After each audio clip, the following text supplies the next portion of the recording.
Bismillahirrahmanirrahim. Assalamualaikum warahmatullahi wabarakatuh. Alhamdulillahi wahda. Wassalatu wassalamu ala man la nabiyya ba'dah. Wa ala alihi wa sahbihi wa man wala amma ba'd. Ikhwatal Islam rahimakumullah, para peserta kajian tafsir yang dirahmati Allah. Pertama-tama kita senantiasa memuji Allah Subhanahu wa taala dan bersyukur kepadanya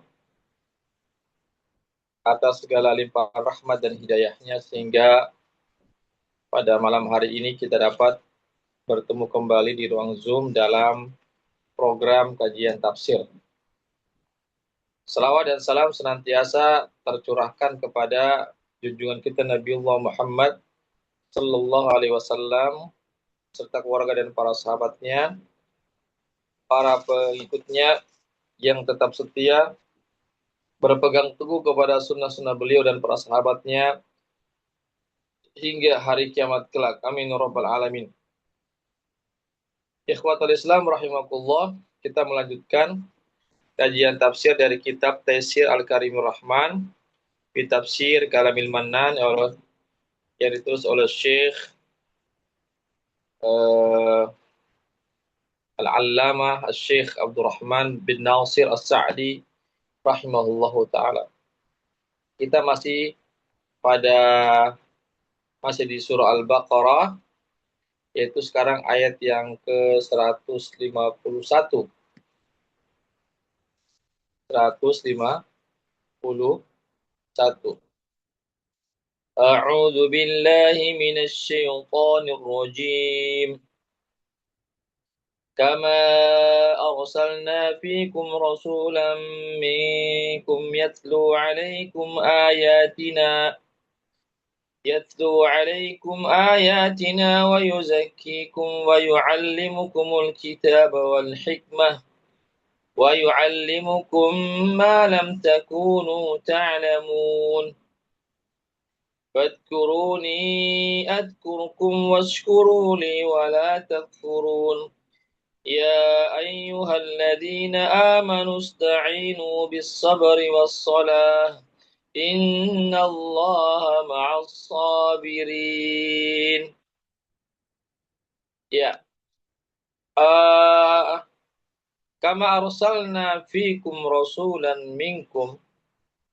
Sebagaimana kami telah mengutus kepada kalian seorang rasul dari kalian, dari bangsa kalian, dari jenis kalian, yaitu manusia, sosok manusia, bukan malaikat, bukan jin, manusia seperti kalian, ya, yatlu alaikum ayatina, ya, yang membacakan kepada kalian ayat-ayat kami, ya. Yang dimaksud sini adalah Rasulullah Shallallahu Alaihi Wasallam.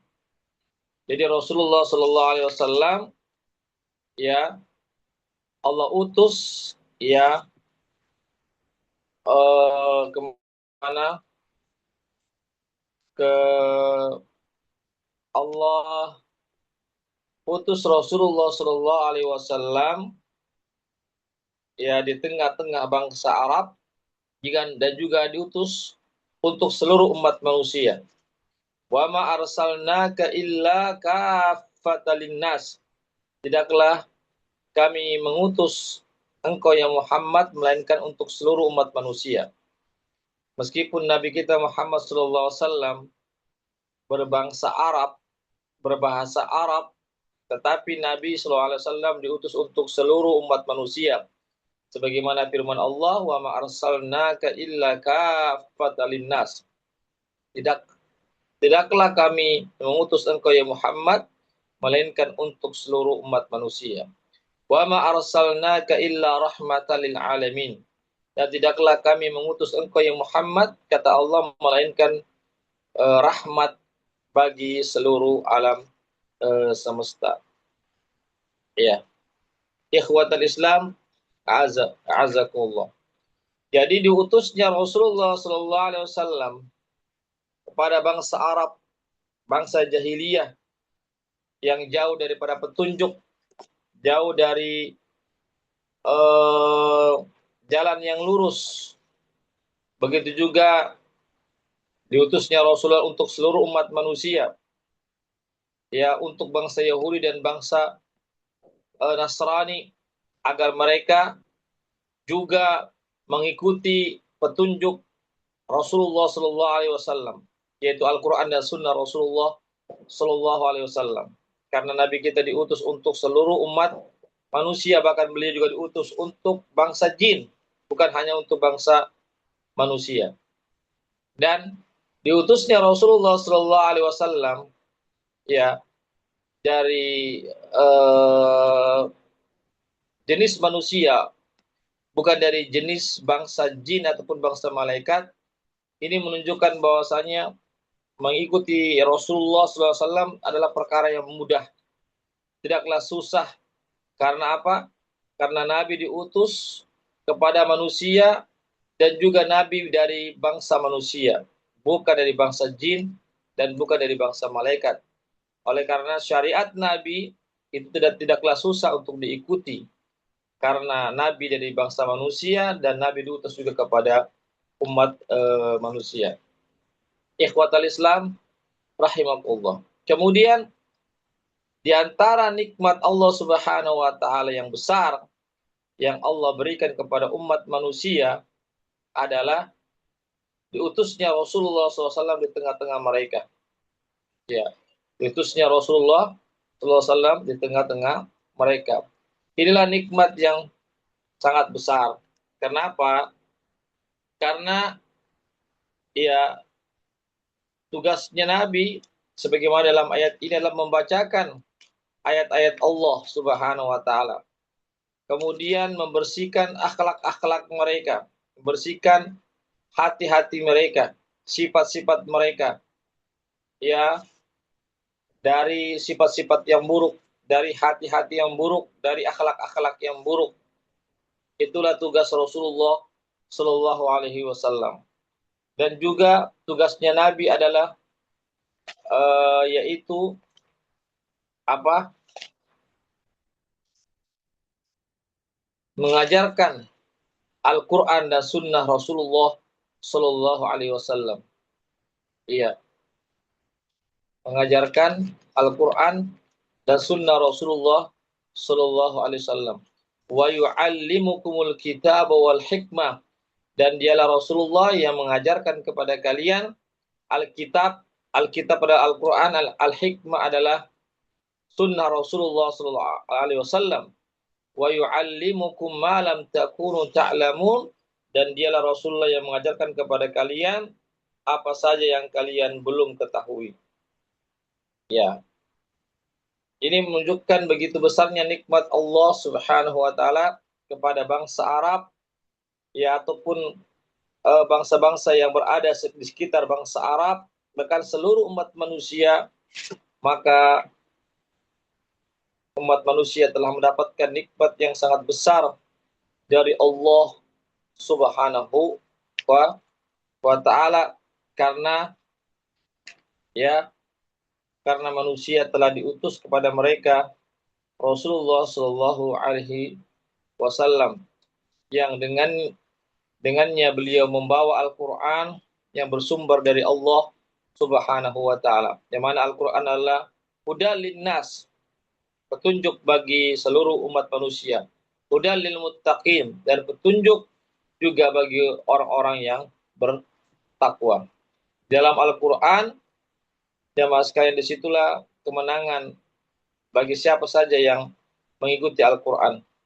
Ya, bagaimana disebutkan dalam ayat yang lain, ya, Allah berfirman, barang siapa yang mengikuti petunjukku, ya, diantaranya adalah Al-Quran, bagi di zaman di akhir zaman, ya, atau umat Rasulullah, ya, yaitu adalah Al-Quran tentunya, petunjuk Allah dan Rasulnya Al-Quran, ya, maka dia tidak akan tersesat hidupnya dan tidak akan sengsara pada hari akhirat kelak. Itu keutamaan, ya, membaca Al-Quran, keutamaan memahami Al-Quran, mentadabburi dan mengamalkan Al-Quran. Iya, ikhwatal Islam, a'azakumullah. Jadi jelas ini ya. Ya, kemudian tugasnya Rasulullah SAW adalah membersihkan akhlak dan hati-hati umatnya. Ya, Nabi, oleh karena itu Nabi mengajarkan kepada mereka untuk berlaku jujur, untuk amanah, untuk tawadu, ya, untuk menghilangkan permusuhan, untuk menghilangkan fanatisme golongan, ya.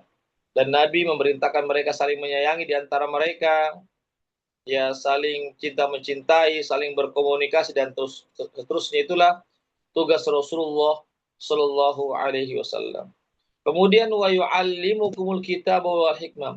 Nabi juga mengajarkan isi Al-Quran, kandungan Al-Quran, apa yang terdapat dalam Al-Quran tentang hukum-hukumnya, ya, tentang sejarah-sejarahnya dan peristiwa-peristiwa yang akan terjadi di kemudian hari pada hari akhirat.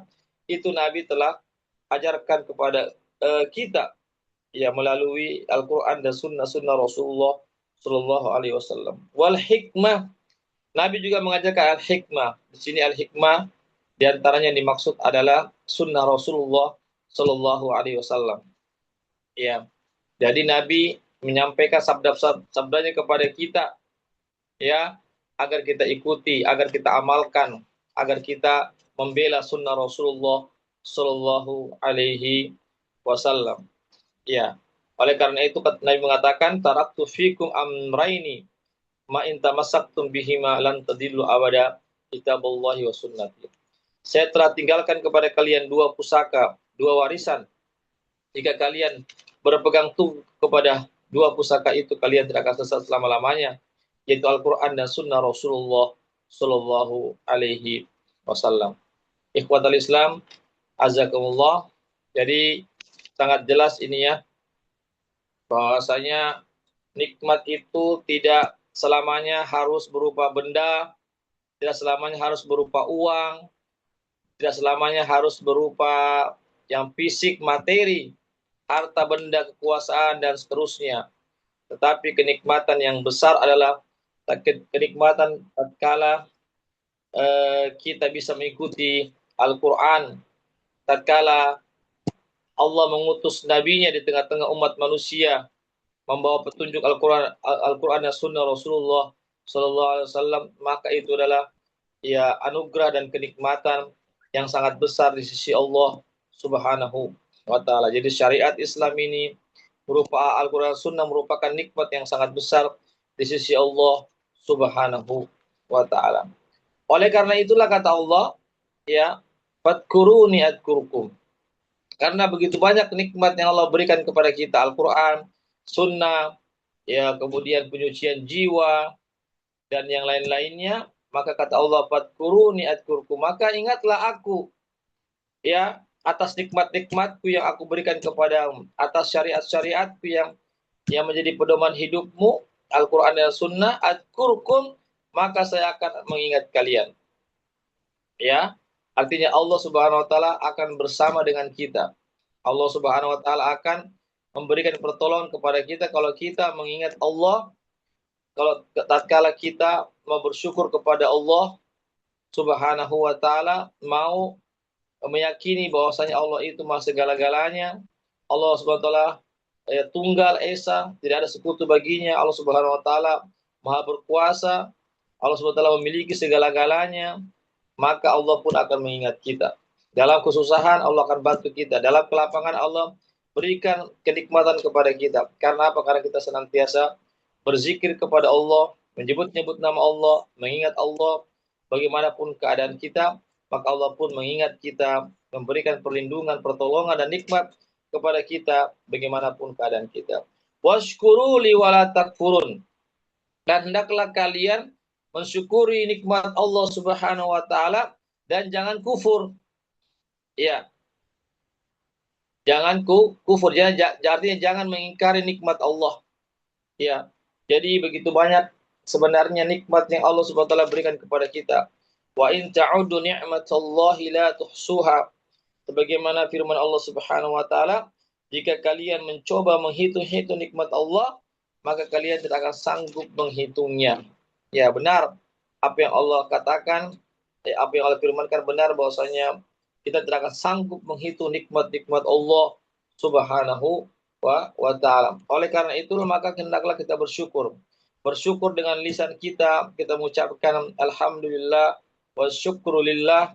Ya Allah, saya memuji Engkau ya Allah, segala pujian bagimu dan saya bersyukur kepadamu. Ya. Jadi kita mensyukuri Allah Subhanahu wa taala dengan lisan kita, kita benarkan dalam hati kita tidak ada sedikit pun keraguan-keraguan bahwasanya kenikmatan itu bersumber dari Allah, merupakan anugerah dari Allah Subhanahu wa taala. Kita buktikan tanda syukur kita dengan anggota tubuh kita.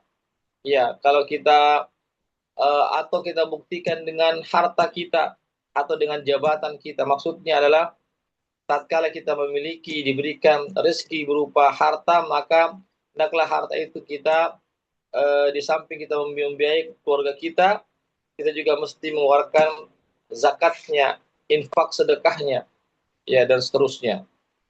Ya, tatkala kita diberikan rezeki, jabatan, kekuasaan, maka kita manfaatkan jabatan itu bisa membantu orang, bisa meringankan beban orang dan bisa memudahkan segala urusan orang-orang.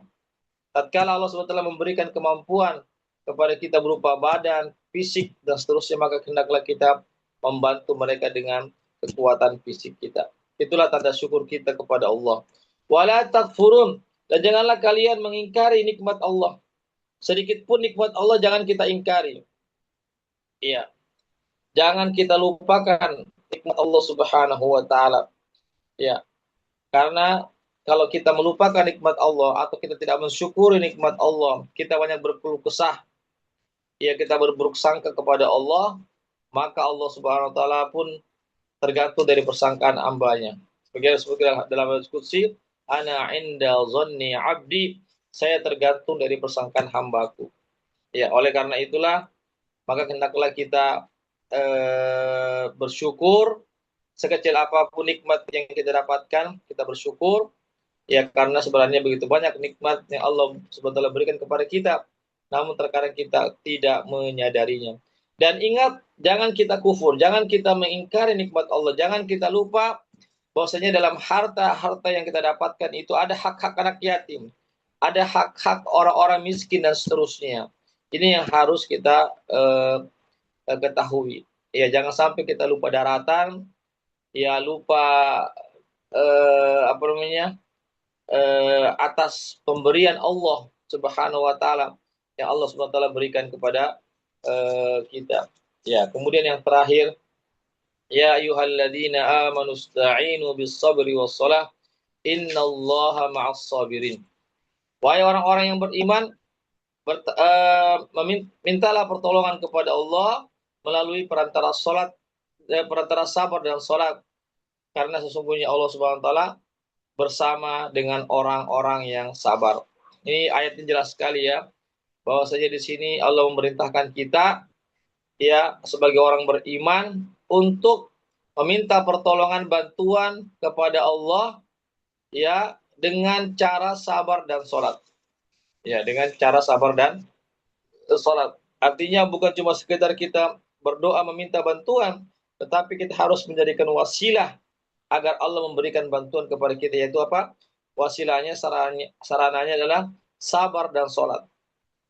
Ya, ada masalah, kita bersabar, kita sholat 2 rakaat, minta petunjuk kepada Allah Subhanahu wa taala. Jadi sekali lagi, 2 perkara ini sangat penting dalam kehidupan kita kalau kita ingin mendapatkan pertolongan, perlindungan dan kesuksesan yang bersumber dari Allah Subhanahu wa taala, yaitu sabar. Sabar kata ulama ada 3, sabar di dalam menjalankan perintah-perintah Allah dan Rasul-Nya. Yang kedua adalah sabar untuk meninggalkan larangan-larangan Allah dan Rasul-Nya. Yang ketiga adalah kita bersabar atas musibah yang menimpa kita ini. Ya, jadi sabar kata ulama terbagi menjadi 3. Ya, jelas ya. Ya, kemudian salat. Ya, tadi sabar ya. Kemudian salat. Ya, di sini juga Allah Subhanahu wa taala menyuruh kita untuk sholat sebagai sarana untuk kita meminta bantuan pertolongan dari Allah Subhanahu wa taala. Ya, kenapa sholat? Karena sholat ini adalah amalan yang pertama kali akan diperiksa oleh Allah pada hari akhirat. Ya, sholat ini satu-satunya syariat yang mana Nabi diangkat ke langit oleh malaikat Jibril untuk bertemu dengan Allah, menerima perintah sholat. Ya, hanya perintah sholat saja yang Allah SWT sampaikan kepada Nabi secara langsung tanpa melalui perantara malaikat Jibril.